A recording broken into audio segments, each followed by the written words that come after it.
부활절에서 지금까지 매 주마다 부활에 관한 말씀을 여러분에게 전하고 있고, 오늘은 그 네 번째 마지막 시간입니다. 부활의 신앙으로 살아갑시다 라고 하는 말씀을 전하겠습니다. 우리는 지금 신앙을 지켜나가기 힘든 세상에 살아가고 있습니다. 그 이유는 세상이 악하기 때문이고, 원수마귀는 제때가 얼마 남지 않았다는 것을 알고 있기 때문에 최후의 발악으로 성도들을 공격하기 때문인 것입니다. 뿐만 아니라 우리의 믿음이 너무나도 나약해져 있기 때문에 우리는 믿음을 지켜나가기가 사실은 어려운 것입니다. 생각해 보면 하나님의 은혜 없이 자신의 힘과 노력과 자신의 인생 철학에 따라 살아가려고 하다 보니까 우리는 어떻게 될까요? 영적인 것보다는 육신적인 것을 더 추구하게 되고, 그래서 우리의 믿음이 자꾸만 흔들리고 있는 것입니다. 이러한 때에 우리가 해야 할 일이 무엇이겠습니까? 그것은 바로 우리가 원색적인 복음으로 무장하고 하나님을 믿는 믿음 안에서 하루하루를 살아가는 것입니다. 여러분, 원색적 복음이라고 하는 뜻은 주께서 우리에게 말씀하신 원래의 복음, 예수님의 십자가의 죽으심과 그리고 예수님께서 사망의 권세를 이기시고 다시 사신 부활의 복음을 말하는 것입니다. 여러분, 우리 교회 성지 답사팀은 약 11일 동안 성지를 답사하고 왔습니다. 맨 처음에 우리가 방문했던 곳이 바로 이탈리아 로마였습니다. 로마에서 우리가 간 곳은 우리 특별히 사도 바울과 직접적인 관련이 있는 곳인 사도 바울의 참수터 교회를 우리가 방문했습니다. 사도 바울은 지하 감옥에 갇혀 있다가 긴 돌기둥에 목을 드러내놓고 목이 잘려서 세상을 떠났는데, 사도 바울의 목이 잘려나가면서 3번씩 톡톡 튀었다. 그래서 세분수 교회, 이렇게 얘기도 하는 것입니다. 우리는 그곳에서 믿음을 지키기 위해서 자신의 몸을 기꺼이 내려놓았던 사도 바울의 그 신앙을 다시 한번 깊이 생각해 보면서 많은 은혜를 받았습니다. 그리고 우리는 그 유명한 카타콤 지하 교회를 방문했습니다. 우리 기독교가 엄청난 박해를 받게 되었을 때 무려 250여 년 동안 신앙의 조상들은 자신들의 믿음을 지켜내기 위해서 지하의 감옥에, 지하의 무덤에 들어가서 그곳에서 태어나고 그곳에서 자라고 그곳에서 혼례를 치르고 그곳에서 신앙생활하고 그곳에서 결국은 묻혔던 바로 곳이었습니다.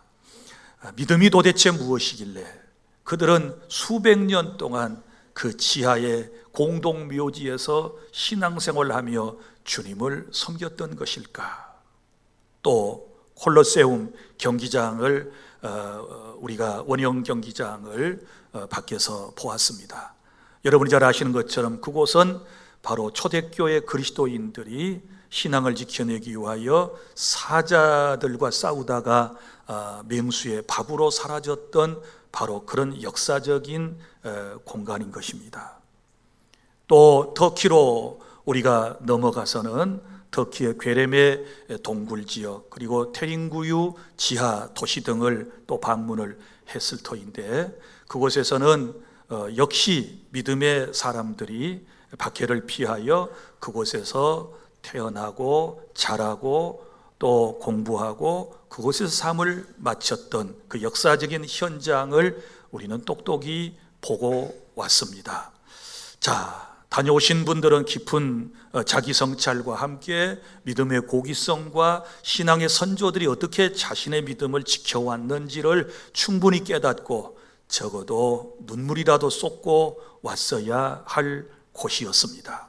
자, 여러분, 이분들이 초대교회 신자들이 어떻게 그 엄청난 박해 속에서 또 고난과 고통 속에서 자기 자신의 신앙을 지켜낼 수 있었을까요? 그건 다름 아닌 부활 신앙을 가졌기 때문인 것입니다. 내가 고통받고 살다가 죽지만 이 세상에서는 이렇게 어려운 일을 당하지만 우리 주님 다시 오시는 그날 나는 영화로운 몸으로 부활하여 영원한 삶을 누리게 될 것이다 라고 하는 이 확고한 믿음이 있었기 때문에 그들은 그 어려운 시기를 살아냈던 것이고, 그러면서도 그들은 부활의 복음을 온 세상 사람들에게 전했고 그 복음이 지금 우리에게까지 들어와서 우리가 구원받고 이 자리에서 예배하고 있다라고 하는 사실을 믿으시기를 바랍니다. 사랑하는 여러분, 우리가 세상이 험하다고 하지만 예전의 초대교회 신자들에게 비하면 우리의 믿음 생활이 그렇게 어려운 것 아니라고 생각을 합니다. 지금은 우리나라 같은 경우는 박해도 없습니다. 여러분이 예수 믿는다고 여러분들에게 불이익을 주는 그런 집단도 사실은 공개적으로는 없습니다. 우리는 얼마든지 자유로움 속에서 하나님을 섬기고 하나님을 예배하며 살 수 있는 은총을 지금 누리고 있음에 대하여 감사하고, 다시 한번 초대교회 신자들의 그 신앙을 본받아서 우리에게 또한 어떠한 환경과 어떠한 형편이 찾아온다 할지라도 부활신앙으로 끝내 승리의 삶을 살아가는 우리 주 안의 모든 성도 여러분들이 다 되실 수 있기를 바랍니다. 오늘 본문의 말씀은 우리가 계속해서 지금 듣는 부활에 관한 말씀입니다.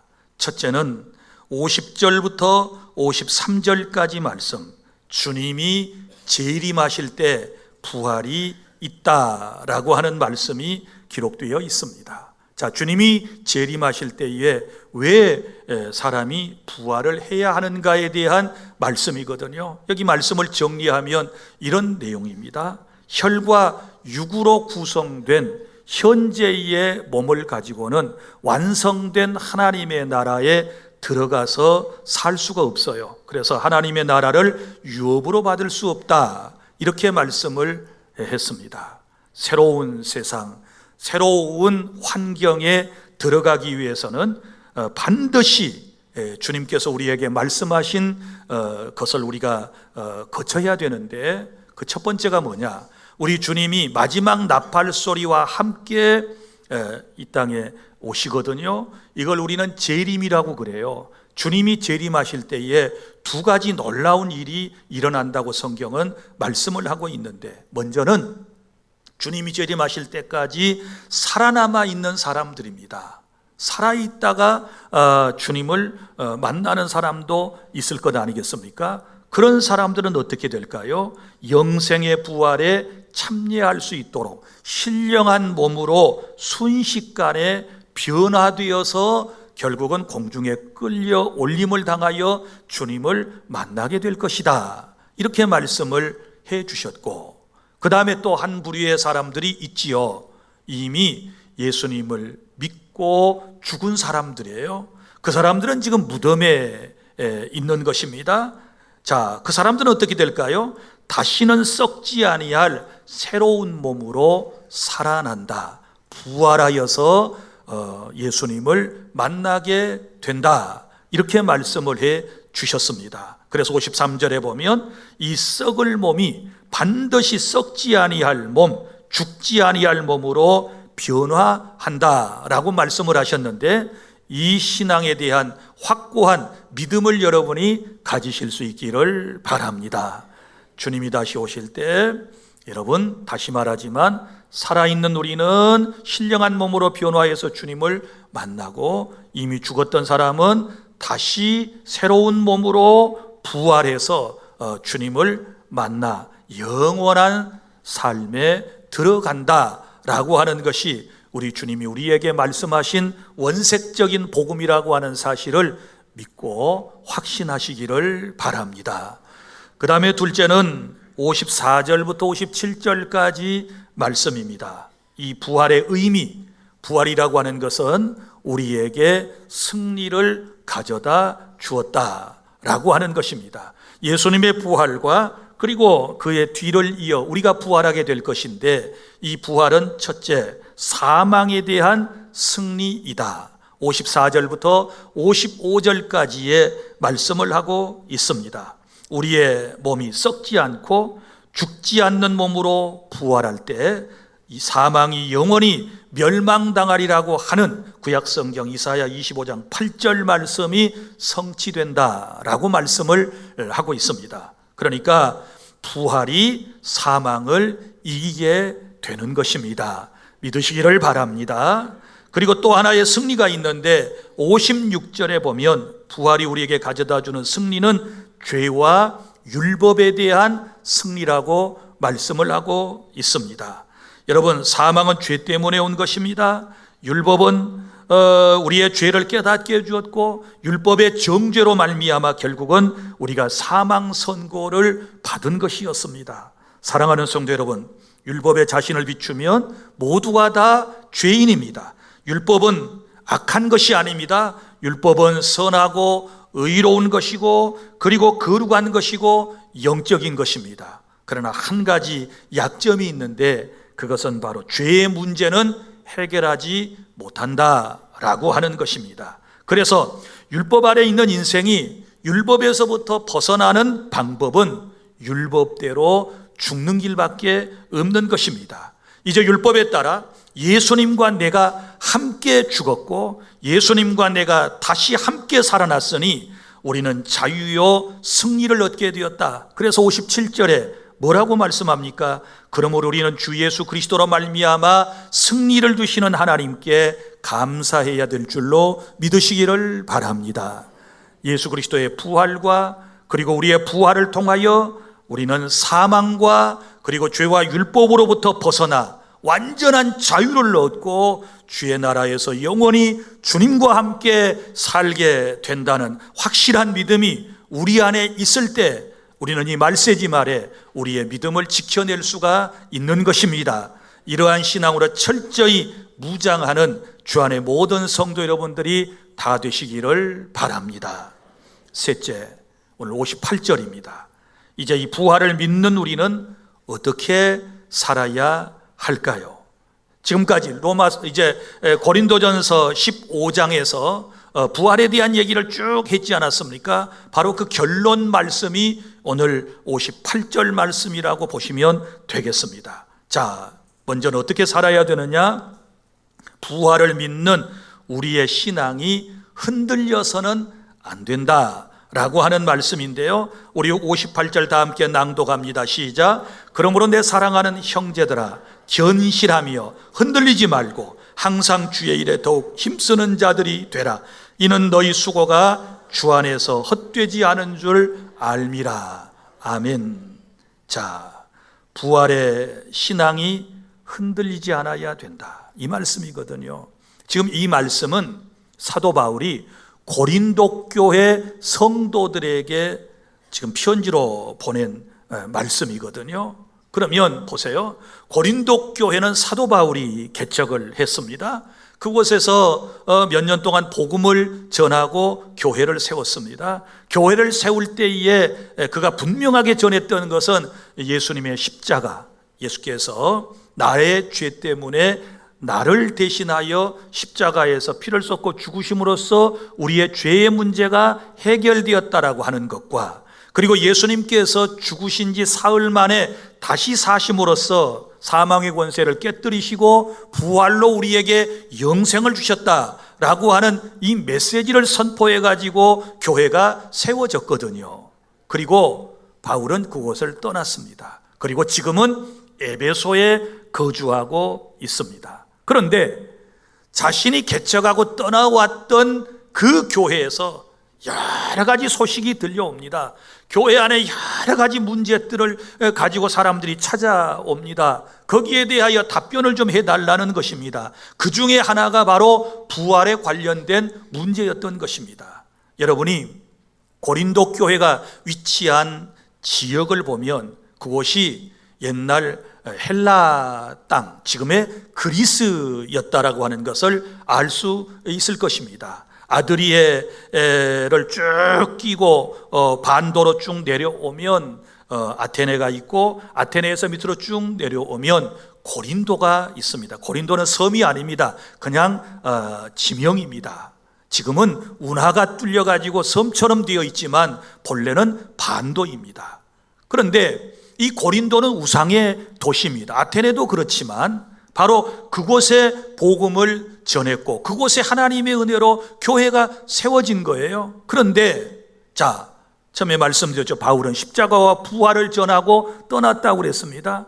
그런데 문제는 주의 종이 있을 때는 별로 그런 것이 없었는데 목자가 딱 떠나고 나니까 교회 안에 여러 가지 교리적인 문제들이 발생하기를 시작했습니다. 특별히 헬라 철학의 영향을 받은 사람들이 교회 안에 들어와서 헬라 철학을 통하여 신앙을 이해하려고 했던 시도들이 있었던 것입니다. 무슨 얘기인가 하면 헬라 사람들은 이제 내세에 관한 것은 믿지만 몸의 부활은 믿지 않는 거예요. 몸의 부활은 그들은 믿지 않았어요. 그래서 고린도 전서 15장 1절부터 시작되는 여러 가지 질문이 나오는데 그 질문이 뭐예요? 죽은 사람이 어떻게 살아날 수 있느냐? 라고 하는 것과 그래 만약에 죽은 사람이 다시 살아난다면 그때는 어떠한 모습이냐? 라고 하는 질문에서부터 지금 이 15장 말씀이 시작되고 있다는 것을 우리는 알 수 있거든요. 거기에 대한 지금 답변을 사도 바울이 하고 있는 것입니다. 그러니까 헬라 철학의 영향을 받은 사람들이 부활을 믿지 못하고 부활 신앙이 흔들리기를 시작했어요.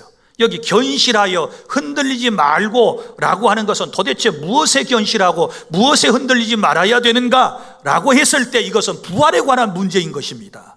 사랑하는 성도 여러분, 오늘 저와 여러분 이곳에 와서 지금 예배를 하고 크리스천이라고 여러분이 지금 스스로 생각을 하고 있는데 여러분들에게 부활 신앙은 어떻습니까? 세상에 살다 보니까 세상의 것만 여러분들이 관심이 있고 세상의 것만 추구하고 세상의 쾌락만을 원하고 그것만 쫓아가며 살아가다 보니까 죽음이라는 것도 까마득하게 잊어버리고 우리의 최종적인 결론인 부활 후에 영원한 하나님의 나라조차도 잊어버리고 여러분 세속적인 삶을 우리가 살아오고 있었던 것이 아닌가, 자기 성찰을 분명히 해야 할 때인 줄로 믿으시기를 바랍니다. 언제부터인가 내 안에서 부활 신앙이 사그라졌다면, 흔들리고 있다면, 사람이 죽었다가 어떻게 다시 살아날 수 있어? 그건 말도 안 돼. 그건 과학적으로도 힘든 거야. 이렇게 얘기를 한다면 틀림없이 여러분의 신앙은 지금 흔들리고 있는 것입니다. 사랑하는 여러분, 견실하십시오.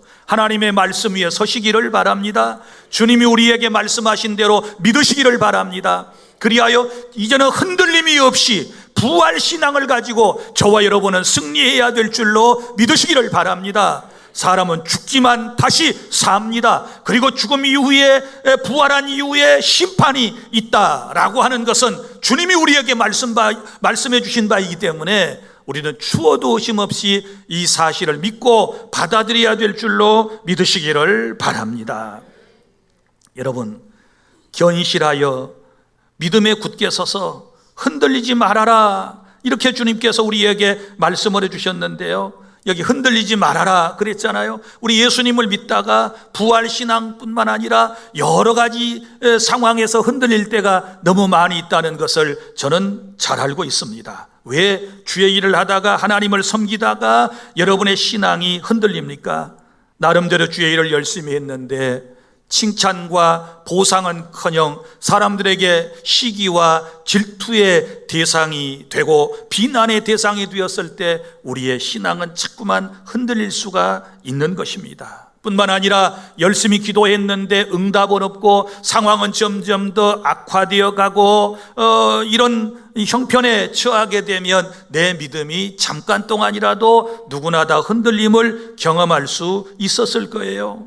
그뿐만 아니라 여러분, 내가 하나님의 말씀대로 살려고 할 때, 누군가의 박해를 받게 되었을 때, 그리고 내 육신이 피곤하고 지쳐 있을 때, 내가 기도해야 된다는 것 뻔히 알면서도 기도하지 못하고 예배에 집중해야 되고 예배에 목숨을 걸어야 되는데 주일 낮 예배 한 번 딸랑 나오고 신자인 체하고 이러다 보면 내 믿음이 약해져서 나도 모르는 사이에 내 믿음이 흔들리고 흔들리다가 쓰러져 버린 사람도 있고, 흔들림 속에서도 지금 믿음을 지켜내기 위해서 여린 믿음을 가지고라도 이 자리에 나와 있고 지금 믿음으로 살려고 발버둥을 치는 분들이 있는 줄로 믿습니다. 사랑하는 여러분, 우리는 부활 신앙을 믿고 우리의 믿음이 어떤 상황에서도 결코 흔들림이 없어야 될 줄로 믿으시기를 바랍니다.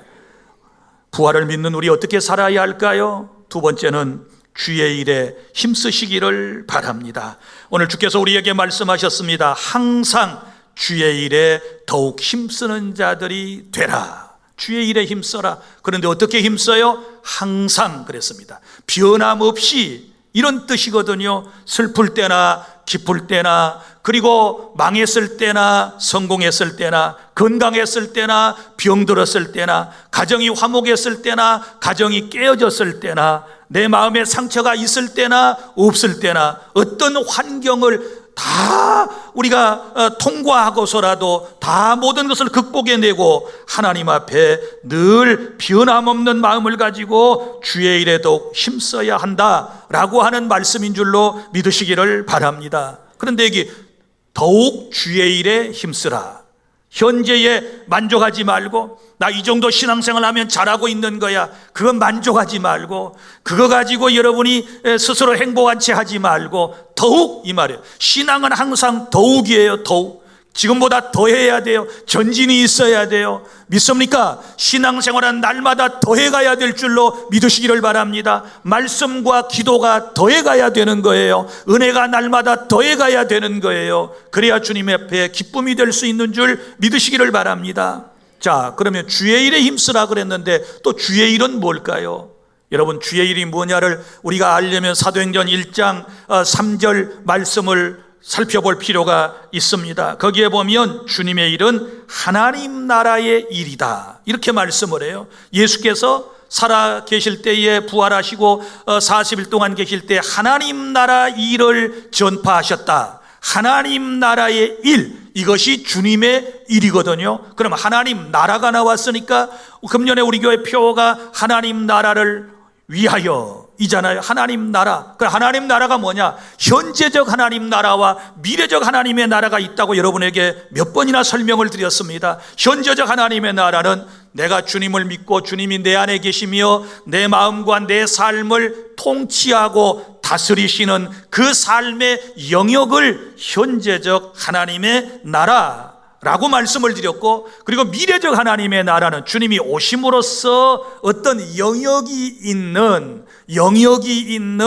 바로 그런 현실적인 하나님의 나라라고 말씀을 드렸습니다. 그럼 여기서 하나님의 나라 일은 무엇일까요? 곧 주님의 일인데 이렇게 정의를 하면 돼요. 하나님의 통치를 받으시면서 하나님께서 기뻐하시는 일, 그것이 곧 주님의 일인 줄로 믿으시기를 바랍니다. 자, 주님의 통치하심 가운데서 주님이 기뻐하시는 일이 바로 하나님의 일이다. 할렐루야.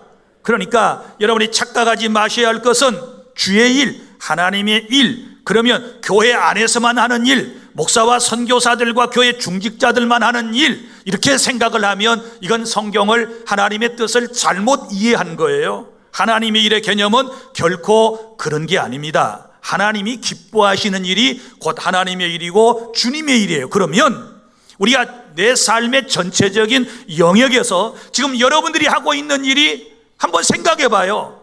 무슨 일을 하든지 먹든지 마시든지 무엇을 하든지 다 하나님의 영광을 위해 하라, 고린도전서 10장 31절의 말씀을 하셨는데 지금 내가 하고 있는 일이 하나님이 기뻐하시는 일인가? 그러면 주님의 일이에요.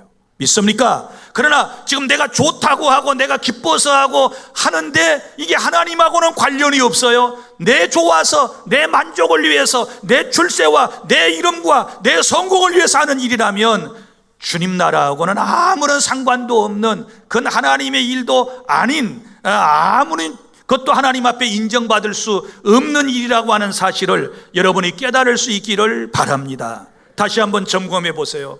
지금 여러분의 삶의 모습 속에서 어떤 것이 하나님의 일이고 어떤 것이 여러분 자신의 일이라고 생각합니까? 우리의 모든 것, 먹든지 마시든지 무엇을 하든지 다 그랬으니까 우리의 삶의 모든 궁극적인 목적은 오직 하나님의 영광을 위해서, 하나님을 기쁘시게 하기 위해서 살아가는 삶인 줄로 믿으시기를 바랍니다. 사랑하는 성도 여러분, 여기 한 가지 또 기억해야 할 것이 있어요. 주 안에서 너희 수고가 헛되지 않는다. 너희 수고가 주 안에서 헛되지 않는다. 세 번째, 그래서 이제 또 어떻게 우리가 살아야 되느냐, 이것은 우리의 수고가 헛되지 않는다는 믿음으로 세 번째 살아야 될 줄로 믿으시기를 바랍니다. 사랑하는 성도 여러분, 여기 우리의 수고가 있습니다.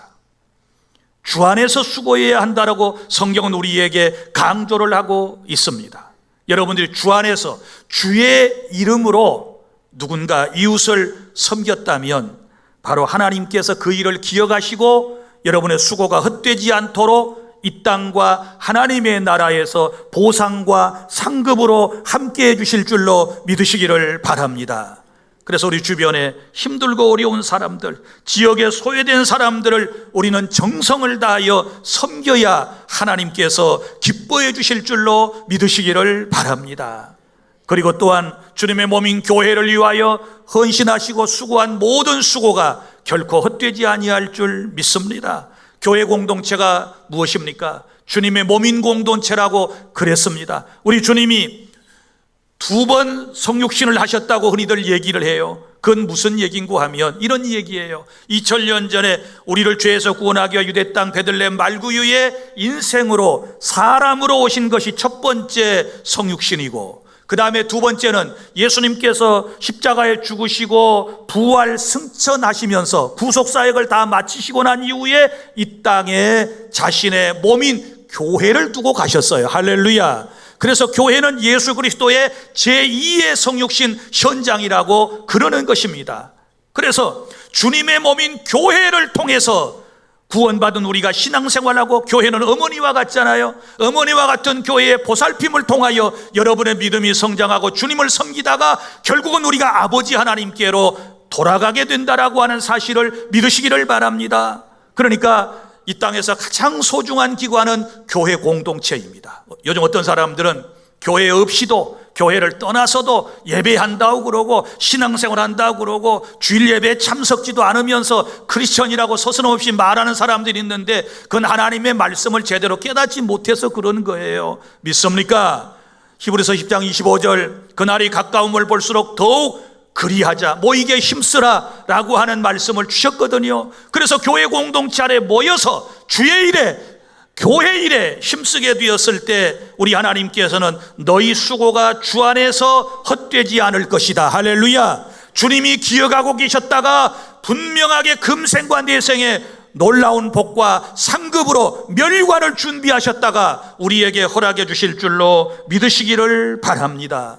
뿐만 아니라 여러분이 눈물로 드리는 기도 또한 헛되지 아니할 줄 믿으시기를 바랍니다. 성경에 내 기도가 내 품으로 돌아왔도다. 기도보다 소중한 사역이 어디 있을까요? 사랑하는 성도 여러분, 기도는요 반드시 뿌려놓으면 열매를 맺는 씨앗 종자와도 같은 것이어서 내가 드린 기도가 지금 이 시간에 혹은 몇 시간 후에 혹은 내가 살아있는 동안에 혹은 내가 죽은 다음에 내 후손 때에라도 반드시 여러분이 주의 뜻대로 구한 것들은 응답된다라고 하는 사실을 믿으시기를 바랍니다. 남들 다 자고 있을 때 새벽잠 깨우고 남들 다 TV 앞에 있을 때 금요 기도회 때 나와서 기도하는 거, 그 수고 헛되지 않습니다. 믿습니까? 시간 정해놓고 금식하며 하나님 앞에 나와서 기도하는 시간들 헛되지 아니할 줄로 믿으시기를 바랍니다. 할렐루야.